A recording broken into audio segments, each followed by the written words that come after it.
Bom-vindo a sessão mais de Puntra Eksperto de Kòrsou Medical Center. Hoje nós vamos tocar o tema de epilepsia. É tema muito importante porque afeta 50 milhões de hende rond mundo de toda idade, de mucha para adulto. E o efeito não porta muito debilitante, pois nós estamos aqui com o Dr. Daza e Dr. Prada para explicar você o que é epilepsia e se acaso hende bande boha ataque que abo por hasi. Pois bom-vindos que vai direto em tema por bisa-nos what is epilepsy? Epilepsy, it is a chronic neurological disease and arise from the brain, and it's there is electricity problems in the cells of the brain that then has some neurological symptoms, and we have constellations of symptoms, like the patient can present with some abnormal movement. It can present with decreased consciousness or altered awareness, and it is important to know that it is condition that, as you say, is debilitating but is treatable, and that's why I think we are here to make more aware of the disease. Now you mentioned that it's treatable, but it's not something that will go away. Is it something that you have to live with the rest of your life? And what are some of the treatments that you have? Yeah, not all the patients with epilepsy needs medications for the rest of their life. Okay, so we have to be careful when explaining the situation to the patients, because each individual is different, and some of them needs a medication for some part of the life, but not entirely. And there are other people that need medication for a longer or the rest of the life. Okay, there is pharmacological treatment. That's mean with medication, but there are now currently some interventions that are used to reduce or eliminate the amount of seizures, and in the sense of surgeries. Dr. Daza, can you explain to me what is it that the patient experiences? Can you take us through it when they're going through an attack or a seizure? Okay, based on the Kariana conversation previously, you can have actually several types of epilepsy and also several types of seizures, okay? It depends of the area of the brain when seizure is arising, okay? So you can have, for example, a focal motor seizures. It means that the patient is doing abnormal movements, for example, like abnormal movements in one hand, abnormal movements in one leg, or even generalized tonic-clonic movements, okay?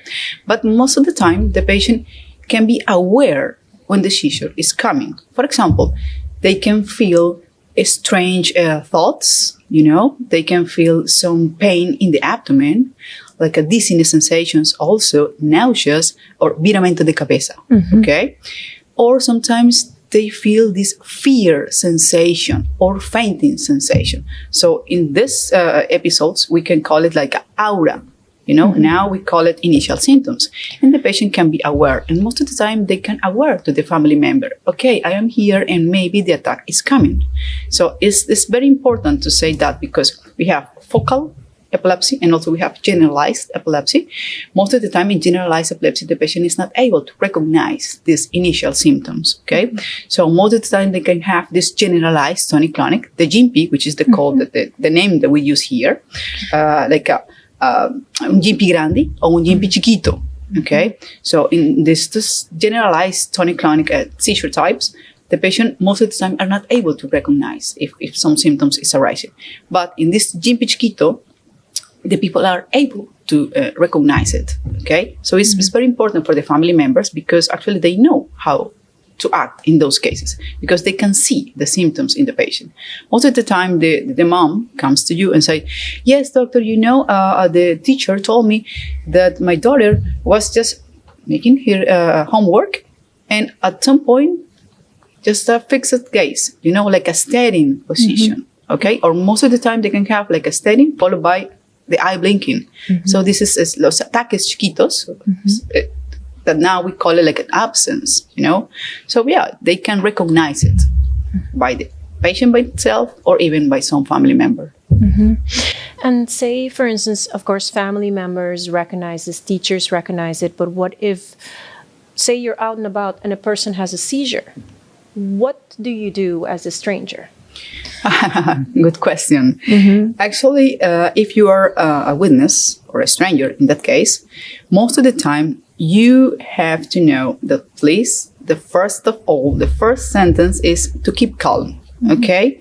Try to recognize what is the patient doing, because it's very important for the medical staff.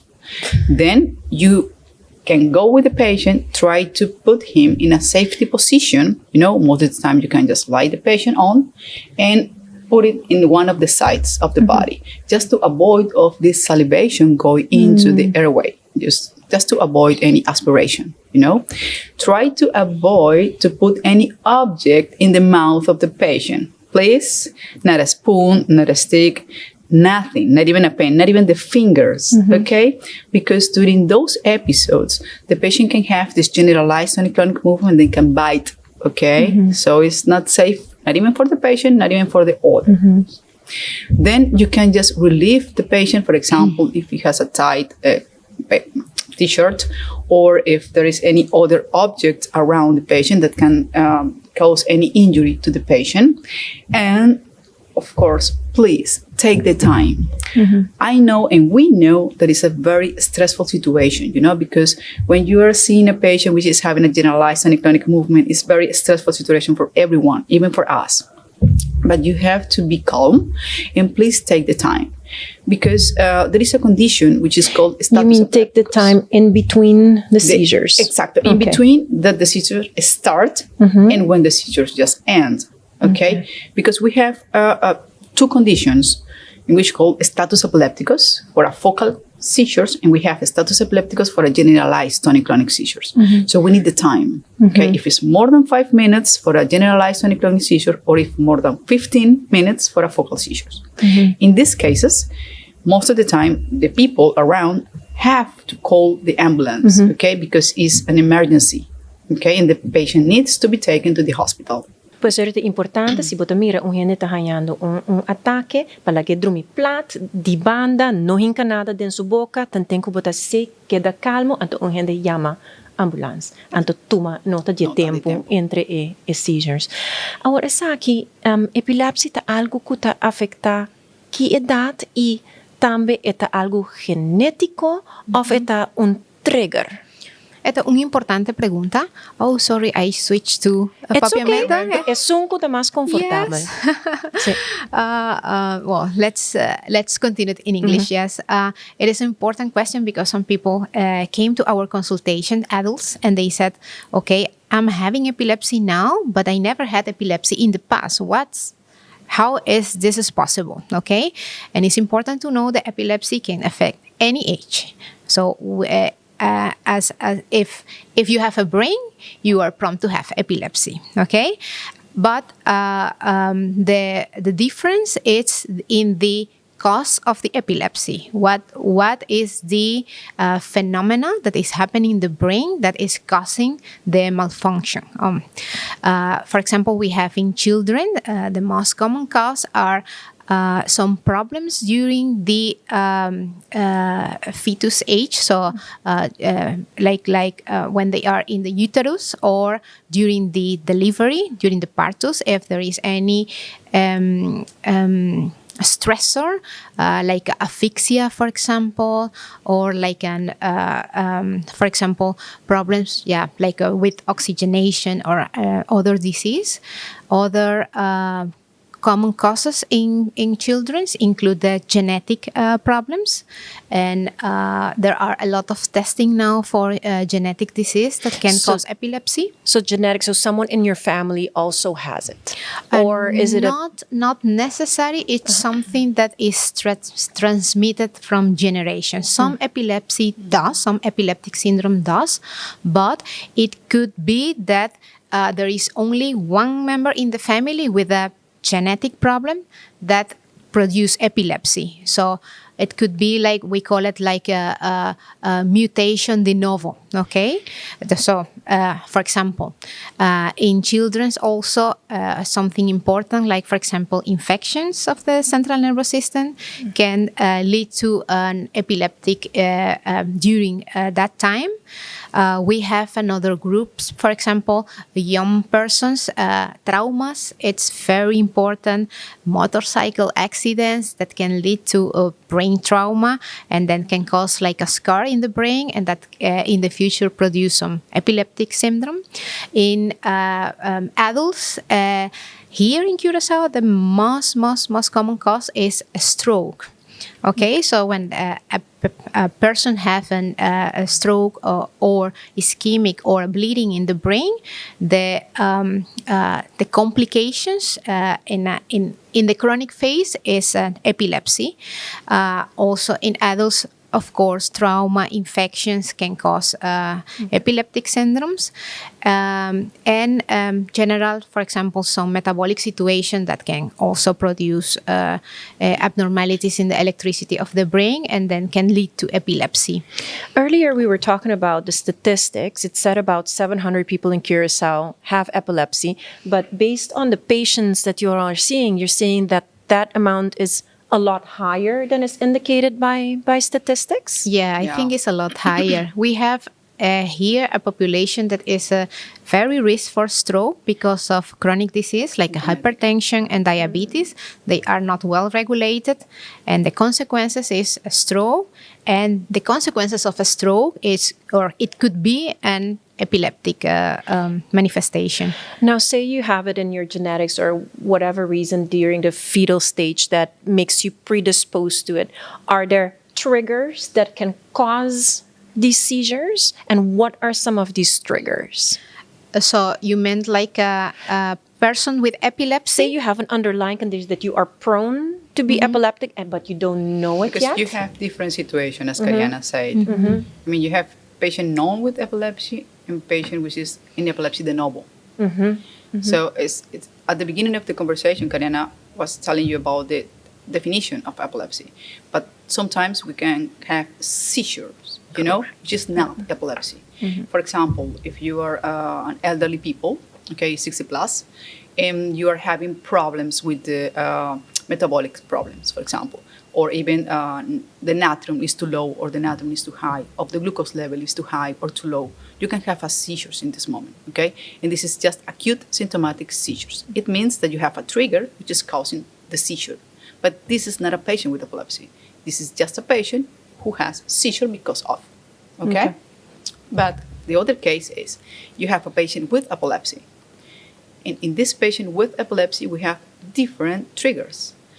For example, I am taking valproic acid, which is one of the medications that we can use for epilepsy. So in this patient, if you just stop the medication, you can have a seizure because you stop your anti-seizure medication. So this is the first trigger in this island because the patient is not taking the medication properly, okay? And one of the most important triggers is the alcohol or drug abuse, or even, for example, this problem with the sleeping. You know, if you are not taking good time for sleeping, you can have an epileptic attack the next day because you are not resting properly.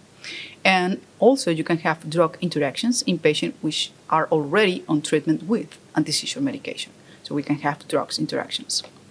For example, a stressful situation, but not the stress by itself. It's because the stressful situation is causing that the patient is not having properly sleeping time. So this is the sleep deprivation, the cause for epileptic attack the next day. So what you're saying, basically, with epilepsy, it can't be cured, but you can have a treatment plan and you have to monitor, basically, your lifestyle at all times. And this is something that's going to continue for the rest of your life, but it can be treated. Yeah. So how often, how frequently, because we were talking earlier, our neurology department has a lot of pressure because you see a lot of patients. You mentioned on a daily basis, anywhere between 20 to 28 or even more patients, or even more. But these patients that come, how frequently do they need to come to their specialist? Well, it's dependent because some of them are well treated, and we see them like 1 or 2 times per year. just to control if there are no side effects and if the medication is going well with the patient. So they are in a good control. But some of them, especially when you starting the treatment, they need to come more frequent. And some of them that you have not good control with the medication, also you need to monitor them more frequently. So it varies. So it's not the same for all of the patients. So depending in like how is the treatment going with the patient, and if the patient needs not only pharmacological treatment but need another intervention to stabilize the epilepsy. And I can imagine, I mean, this may sound cliche, but this takes a village, right? It's not just the specialist at CMC, but what other help or support does a patient with epilepsy need once they leave the doors of our hospital? Yeah, of course, the general practitioner is, I think, the leader of the guidance of the patient when they are not in our consultation. And it is important because here in Curaçao, we have the Society Detecting Epilepsy. They have a group of patients that makes education and support for epileptic patients. So that's good that we have some support out of CMC for our patients. Mm-hmm. No, thank you very much, Dr. Prada and Dr. Daza. This is such an interesting topic. Most importantly, if you see someone around you, what to do, let them lay down, stay calm, call the ambulance, nothing in their mouth, and time the moments between the seizure. So stay connected on our Facebook page for more episodes of Puntra Eksperto, and we look forward to seeing you then.